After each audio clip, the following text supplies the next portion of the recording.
Hi hello ನಮಸ್ತೆ, welcome back to needs of children. ಆತ್ಮೀಯ ಕೆಳಗಡೆ ಈ ಒಂದು ವಿಡಿಯೋದಲ್ಲಿ ನಮ್ಮ ಭಾರತದ ಕೇಂದ್ರ ಶಾಸಕಾಂಗ ಅಂದ್ರೆ ನಮ್ಮ ಸಂಸತ್ತು, ಪಾರ್ಲಿಮೆಂಟ್ ಅಂತ ಏನ್ ಕರ್ಕೊಳ್ತೀವಿ, ಈ ಸಂಸತ್ತು ದ್ವಿಸದನವನ್ನ ಹೊಂದಿದೆ. ಅದರಲ್ಲಿ ಮೇಲ್ಮನೆಯನ್ನ ರಾಜ್ಯಸಭೆ ಅಂತೇಳಿ ಕರೆಕೊಳ್ತೇವೆ, ಕೆಳಮನೆಯನ್ನ ಲೋಕಸಭೆ ಅಂತೇಳಿ ಕರ್ಕೊಳ್ತೇವೆ. ಈ ಎರಡು ಸದನಗಳ ಬಗ್ಗೆ ಸಂಪೂರ್ಣವಾಗಿರತಕ್ಕಂಥ ಮಾಹಿತಿಯನ್ನ ಈ ಒಂದು ವಿಡಿಯೋದಲ್ಲಿ ನೋಡ್ತಾ ಹೋಗೋಣ. ಕೇಂದ್ರ ಶಾಸಕಾಂಗ. ಭಾರತವು ಸಂಸದೀಯ ಮಾದರಿಯ ಸರ್ಕಾರವನ್ನು ಹೊಂದಿದ್ದು ಕೇಂದ್ರ ಶಾಸಕಾಂಗವನ್ನು ಸಂಸತ್ತು ಎಂದು ಕರೆಯಲಾಗಿದೆ. ನಮ್ಮ ಸಂವಿಧಾನದ 79ನೇ ವಿಧಿಯು ಸಂಸತ್ತಿನ ರಚನೆಗೆ ಅವಕಾಶ ಮಾಡಿಕೊಟ್ಟಿದೆ. ಸಂಸತ್ತು ದ್ವಿಸದನ ಪದ್ಧತಿಯನ್ನು ಹೊಂದಿದ್ದು ಮೇಲ್ಮನೆಯನ್ನು ರಾಜ್ಯಸಭೆ ಎಂದು, ಕೆಳಮನೆಯನ್ನು ಲೋಕಸಭೆ ಎಂದು ಕರೆಯಲಾಗಿದೆ. ಬನ್ನಿ ಆ ಎರಡು ಸದನಗಳ ಸಂಪೂರ್ಣವಾಗಿರ್ತಕ್ಕಂಥ ಮಾಹಿತಿಯನ್ನು ಚರ್ಚೆ ಮಾಡ್ತಾ ಹೋಗೋಣ. ರಾಜ್ಯಸಭೆ. ರಾಜ್ಯಸಭೆ ಇದನ್ನು ಹಿರಿಯರ ಸದನ ಅಂಥೇಳಿ ಕರೀತಾರೆ. ಲೋಕಸಭೆಯ ಸದಸ್ಯರು ಜನರಿಂದ ನೇರವಾಗಿ ಆಯ್ಕೆಯಾಗೋದ್ರಿಂದ ಇದನ್ನು ಜನತಾ ಸದನ ಅಂಥೇಳಿ ಕರೀತಾರೆ. ರಾಜ್ಯಸಭೆಯು 250 ಸದಸ್ಯರನ್ನು ಒಳಗೊಂಡಿದೆ. ಅದರಲ್ಲಿ 238 ಸದಸ್ಯರು ರಾಜ್ಯ ಹಾಗೂ ಕೇಂದ್ರಾಡಳಿತ ಪ್ರದೇಶಗಳ ವಿಧಾನಸಭೆಯ ಸದಸ್ಯರಿಂದ ಆಯ್ಕೆಯಾಗಿದ್ದಾರೆ. ಉಳಿದಂತೆ 12 ಸದಸ್ಯರು ಸಾಹಿತ್ಯ, ಕಲೆ, ವಿಜ್ಞಾನ ಮತ್ತು ಸಮಾಜ ಸೇವೆಯಲ್ಲಿ ವಿಶೇಷ ಅನುಭವ ಪಡೆದವರನ್ನು ರಾಷ್ಟ್ರಪತಿಗಳು ನಾಮಕರಣ ಮಾಡ್ತಾರೆ. ಹಾಗಾಗಿನೇ ಇದನ್ನು ಹಿರಿಯರ ಸದನ ಅಂತೇಳಿ ಕರಿತೇವೆ. ಇನ್ನು ಲೋಕಸಭೆಯ ಒಟ್ಟು ಸದಸ್ಯರ ಸಂಖ್ಯೆ 545. ಇದರಲ್ಲಿ 543 ಸದಸ್ಯರು ಸಾರ್ವತ್ರಿಕ ಚುನಾವಣೆಯಲ್ಲಿ ಆಯ್ಕೆಯಾಗಿರುತ್ತಾರೆ. ಉಳಿದ 2 ಆಂಗ್ಲೋ ಇಂಡಿಯನ್ನರನ್ನು ಸದಸ್ಯರಾಗಿ ರಾಷ್ಟ್ರಪತಿಗಳು ನಾಮಕರಣ ಮಾಡ್ತಾರೆ. ಪರಿಶಿಷ್ಟ ಜಾತಿಯವರಿಗೆ 79 ಸ್ಥಾನಗಳು ಮತ್ತು ಪರಿಶಿಷ್ಟ ಪಂಗಡದವರಿಗೆ 41 ಸ್ಥಾನಗಳು ಮೀಸಲಿಡಲಾಗಿದೆ. ಇನ್ನು ಅಧಿಕಾರಾವಧಿಯನ್ನು ನೋಡ್ತಾ ಹೋದರೆ ರಾಜ್ಯಸಭೆಯು ಕಾಯಂ ಸದನ ಅಂತೇಳಿ ಕರೀತಾರೆ. ಇದು ಲೋಕಸಭೆಯಂತೆ ವಿಸರ್ಜನೆ ಆಗೋದಿಲ್ಲ. ಆದರೆ ಸದಸ್ಯರ ಅಧಿಕಾರಾವಧಿ 6 ವರ್ಷಗಳಾಗಿದ್ದು ಪ್ರತಿ 2 ವರ್ಷಕ್ಕೊಮ್ಮೆ 1/3 ಸದಸ್ಯರು ನಿವೃತ್ತರಾಗುತ್ತಾರೆ.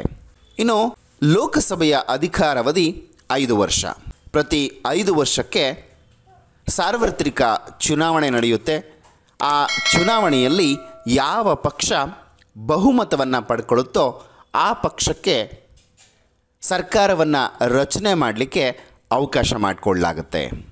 ಇನ್ನು ರಾಜ್ಯಸಭೆಗೆ ಸಂಬಂಧಪಟ್ಟಂತೆ ಸದಸ್ಯರು ತಮ್ಮ ಸ್ಥಾನದಲ್ಲಿ ಮುಂದುವರಿಯಲು ಇಷ್ಟ ಇಲ್ಲದೇ ಇದ್ದರೆ ಸಭಾಧ್ಯಕ್ಷರಿಗೆ ರಾಜೀನಾಮೆ ನೀಡಬಹುದು. ಇನ್ನು ಲೋಕಸಭೆಯಲ್ಲಿ ಅವಧಿ ಮುಗಿಯೋದಕ್ಕೆ ಮೊದಲೇ ಪ್ರಧಾನಿ ಸಲಹೆ ಮೇರೆಗೆ ರಾಷ್ಟ್ರಪತಿಗಳು ಲೋಕಸಭೆಯನ್ನು ವಿಸರ್ಜಿಸಬಹುದು. ಆಗಲೇ ಹೇಳ್ಕೊಂಡ್ವಿ, ಲೋಕಸಭೆಯ ಅಧಿಕಾರಾವಧಿ 5 ವರ್ಷ. ಒಂದು ವೇಳೆ ಏನಾದರೂ ಪ್ರಧಾನಿಯವರು ಸಲಹೆ ನೀಡಿಬಿಟ್ಟು ರಾಷ್ಟ್ರಪತಿಗಳಿಗೆ ಲೋಕಸಭೆಯನ್ನು ವಿಸರ್ಜನೆ ಮಾಡಲಿಕ್ಕೆ ಅವಕಾಶ ಇದೆ. ಕೆಲವೊಂದಷ್ಟು ರಾಷ್ಟ್ರೀಯ ತುರ್ತು ಪರಿಸ್ಥಿತಿಯ ಸಂದರ್ಭದಲ್ಲಿ ಅಧಿಕಾರಾವಧಿಯನ್ನು 1 ವರ್ಷದವರೆಗೆ ಲೋಕಸಭೆಯ ಅಧಿಕಾರಾವಧಿಯನ್ನು ವಿಸ್ತರಣೆ ಮಾಡಬಹುದಾಗಿದೆ. ಇನ್ನು ಒಂದಷ್ಟು ಸಂಸತ್ನ 2 ಸದನಗಳ 2 ಮನೆಗಳ ಸದಸ್ಯರಾಗೋದಕ್ಕೆ ಏನೆಲ್ಲ ಅರ್ಹತೆಗಳಿರಬೇಕು ಅಂತ ನೋಡ್ತಾ ಹೋಗೋಣ. ಮೊದಲನೇದಾಗಿ ರಾಜ್ಯಸಭೆಯ ಸದಸ್ಯರಾಗೋದಕ್ಕೆ ಇರಬೇಕಾಗಿರ್ತಕ್ಕಂಥ ಅರ್ಹತೆಗಳು. ಮೊದಲನೇದಾಗಿ ಭಾರತದ ಪ್ರಜೆಯಾಗಿರಬೇಕು, 30 ವರ್ಷ ವಯೋಮಿತಿಯನ್ನು ಹೊಂದಿರಬೇಕು, ನ್ಯಾಯಾಂಗದ ಶಿಕ್ಷೆಗೆ ಒಳಗಾಗಿರಬಾರ್ದು, ಮತಿಭ್ರಮಣೆಯುಳ್ಳವರಾಗಿರಬಾರ್ದು, ಸಂಸತ್ತು ಆಗಿಂದಾಗ್ಗೆ ನಿಗದಿಪಡಿಸುವ ಅರ್ಹತೆಯನ್ನು ಪಡೆದಿರಬೇಕು. ಇನ್ನು ಲೋಕಸಭೆಯ ಸದಸ್ಯರಾಗೋದಕ್ಕೆ ಬೇಕಾಗಿರ್ತಕ್ಕಂಥ ಅರ್ಹತೆಗಳೇನು ಅಂತ ನೋಡಿದ್ರೆ, ಭಾರತದ ಪ್ರಜೆಯಾಗಿರಬೇಕು, 25 ವರ್ಷ ವಯೋಮಿತಿ ಹೊಂದಿರಬೇಕು, ಸರ್ಕಾರದ ಯಾವುದೇ ಹುದ್ದೆಯಲ್ಲಿರಬಾರ್ದು, ಮಾನಸಿಕ ಸ್ವಾಸ್ಥ್ಯ ಕಳೆದುಕೊಂಡಿರಬಾರ್ದು, ನ್ಯಾಯಾಲಯದಿಂದ ಅಪರಾಧ ಶಿಕ್ಷೆಗೆ ಒಳಗಾಗಿರಬಾರ್ದು. ಇನ್ನು ಸಂಸತ್ತು ಕಾಲಕಾಲಕ್ಕೆ ನಿಗದಿಪಡಿಸುವ ಅರ್ಹತೆ ಪಡೆದಿರಬೇಕು. ರಾಜ್ಯಸಭೆಯ ಅಧ್ಯಕ್ಷರು, ಉಪರಾಷ್ಟ್ರಪತಿಯವರು ರಾಜ್ಯಸಭೆಯ ಅಧ್ಯಕ್ಷರಾಗಿರ್ತಾರೆ. ಸದಸ್ಯರಲ್ಲೇ ಒಬ್ಬರನ್ನು ಉಪಸಭಾಪತಿ ಸ್ಥಾನಕ್ಕೆ ಆಯ್ಕೆ ಮಾಡ್ತಾರೆ. ಸಭೆಯ ಅಧಿವೇಶನ ನಡೆಯಬೇಕಾದರೆ ಕನಿಷ್ಠ 25 ಸದಸ್ಯರ ಹಾಜರಾತಿ ಬೇಕೇ ಬೇಕು. ಇನ್ನು ವರ್ಷದಲ್ಲಿ ಕನಿಷ್ಠ 2 ಬಾರಿಯಾದರೂ ಅಧಿವೇಶನ ಸೇರಬೇಕು. ಇನ್ನು ಸದಸ್ಯರ ಕೋರಿಕೆಯ ಮೇರೆಗೆ ವಿಶೇಷ ಅಧಿವೇಶನ ಕರೀಬೋದಾಗಿದೆ. ಇನ್ನು ಲೋಕಸಭೆಗೆ ಸಂಬಂಧಪಟ್ಟಂತೆ ಇಲ್ಲಿರ್ತಕ್ಕಂಥ ಸಭಾಧ್ಯಕ್ಷರು, ಲೋಕಸಭಾ ಸದಸ್ಯರಲ್ಲೇ ಒಬ್ಬರನ್ನು ಸಭಾಧ್ಯಕ್ಷರನ್ನಾಗಿ ಅಂದರೆ ಸ್ಪೀಕರ್ ಅಂತ ಕರ್ಕೊಳ್ತೀವಿ, ಮತ್ತೊಬ್ಬರನ್ನು ಉಪಸಭಾಧ್ಯಕ್ಷರನ್ನಾಗಿ ಡೆಪ್ಯೂಟಿ ಸ್ಪೀಕರ್ ಆಗಿ ಆಯ್ಕೆ ಮಾಡಿಕೊಳ್ಳೋದಕ್ಕೆ ಅವಕಾಶ ಇದೆ. ಸಭಾಧ್ಯಕ್ಷರಾಗಿ ಆಯ್ಕೆಯಾದ ನಂತರ ಸದನದಲ್ಲಿ ಪಕ್ಷಾತೀತವಾಗಿ ಕಾರ್ಯನಿರ್ವಹಿಸಬೇಕಾಗ್ತದೆ. ಸಭೆಯ ಕಾರ್ಯಕಲಾಪಗಳ ಅಧ್ಯಕ್ಷತೆ ವಹಿಸಿ ಸದನದಲ್ಲಿ ಶಾಂತಿ ಮತ್ತು ಶಿಸ್ತನ್ನು ಕಾಪಾಡ್ತಾರೆ. ಸದನದಲ್ಲಿ ಚರ್ಚೆಗಳು, ಮತದಾನ ಹಾಗೂ ನಿರ್ಣಯಗಳು ವಿಧಿ ವಿಧಾನಗಳ ಪ್ರಕಾರ ನಡೆಸಿಕೊಡುವ ಜವಾಬ್ದಾರಿ ಸಭಾಧ್ಯಕ್ಷರದಾಗಿರ್ತದೆ. ನಿಯಮಗಳ ಬಗ್ಗೆ ಸ್ಪಷ್ಟತೆ ಹಾಗೂ ನಿರ್ಣಯ ಕೊಡ್ತಕ್ಕಂಥ ಅಧಿಕಾರ ಇವರದ್ದೇ ಆಗಿರ್ತದೆ.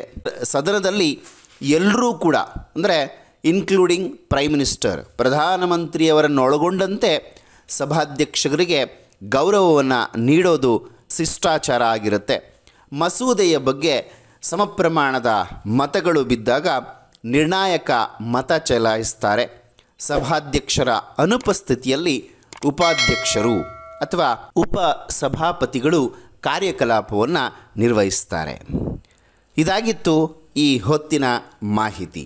ಅಂದರೆ ಕೇಂದ್ರ ಶಾಸಕಾಂಗದ ಸಂಸತ್ ದ್ವಿಸದನ ಈ ವಿಚಾರದಲ್ಲಿ ಮೇಲ್ಮನೆ ಅಂದರೆ ರಾಜ್ಯಸಭೆ, ಕೆಳಮನೆ ಅಂದರೆ ಲೋಕಸಭೆ, ಈ ವಿಷಯದ ಬಗ್ಗೆ ಮಾಹಿತಿಯನ್ನು ಹಂಚ್ಕೊಂಡಿದ್ದಾಯಿತು. ಮಾಹಿತಿ ಇಷ್ಟ ಆಗಿದೆ ಅಂಥೇಳಿ ಭಾವಿಸ್ತೀನಿ. ಮತ್ತು ಮುಂದಿನ ವಿಡಿಯೋದಲ್ಲಿ ಸಿಗ್ತೀನಿ. ಅಲ್ಲಿವರೆಗೂ keep watching our channel. Thank you. Have a nice day. See you in the next session. Bye. Take care.